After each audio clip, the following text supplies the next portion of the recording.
I picked up Richard Ellmann's biography of James Joyce again a few weeks ago. It had been sitting on my shelf for years, one of those books I borrowed from the university library during my final semester and forgot to return, or maybe chose not to. At the time, I told myself I'd read it properly someday. I didn't, but I kept it anyway. Something made me pull it down recently. Maybe it was the weight of someone else's memory pressing down on mine. About halfway through, I realized I hadn't touched Ulysses in years, so I cracked it open again. And there it was, the noise, the density, the sprawl of a city mapped in fragments. Joyce's Dublin, colonized and intimate. His exile was self-imposed. Ours wasn't. But something in that chaos, the refusal to explain oneself, the layering of identity and loss, felt familiar. Joyce wrote to preserve what the empire ignored. We are digging to recover what the empire stole. There's a certain smell to Western memory, a mix of old paper, polished wood, and self-congratulation. You'll find it in the hushed halls of Oxford, where voices echo off stone walls and the past feels curated, not lived. In one corner, the biography of a great writer, James Joyce, is celebrated for turning his chaos into canon. In another, human bones, Naga bones, lie in storage, catalogued like artifacts, stripped of name and ritual. One is literature, the other anthropology. Both are about memory, but only one gets called history. In 1959, Richard Ellmann published an 842-page biography of Joyce that became a monument, not just to the Irish writer, but to the biographer himself. Ellmann had charm, connections, and access. He sipped tea with literary widows and turned their anecdotes into gospel. He smuggled warmth into academic prose.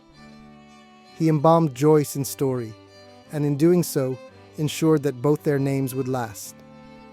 Now, decades later, we have a biography of the biographer. Zachary Leader has written a book about Ellmann's book about Joyce. It's a neat little trinity of institutional memory, a hall of mirrors, reflecting prestige and footnotes, looping back on itself. Meanwhile, halfway across the world, a different kind of remembering is taking place. In June 2025, a delegation from Nagaland, elders, scholars, and community leaders, stood inside the Pitt Rivers Museum in Oxford. The museum, a colonial trophy cabinet, holds at least 41 Naga human remains. Taken during the British Raj, labelled and logged, these remains have been treated not as ancestors, but as curiosities. Skin, hair, skull. Bits of people boxed and forgotten. The team didn't come in tweed jackets. They came with grief. They came with prayers. They came to reclaim stories stolen by empire and stored in silence. And it struck me, this absurd symmetry. On one side, the West rehearses its greatness through books, panels, and polished voices. On the other, the colonized try to reassemble their past from bones. Richard Ellmann turned a man into a myth. The Naga team is trying to turn dehumanized remains back into people.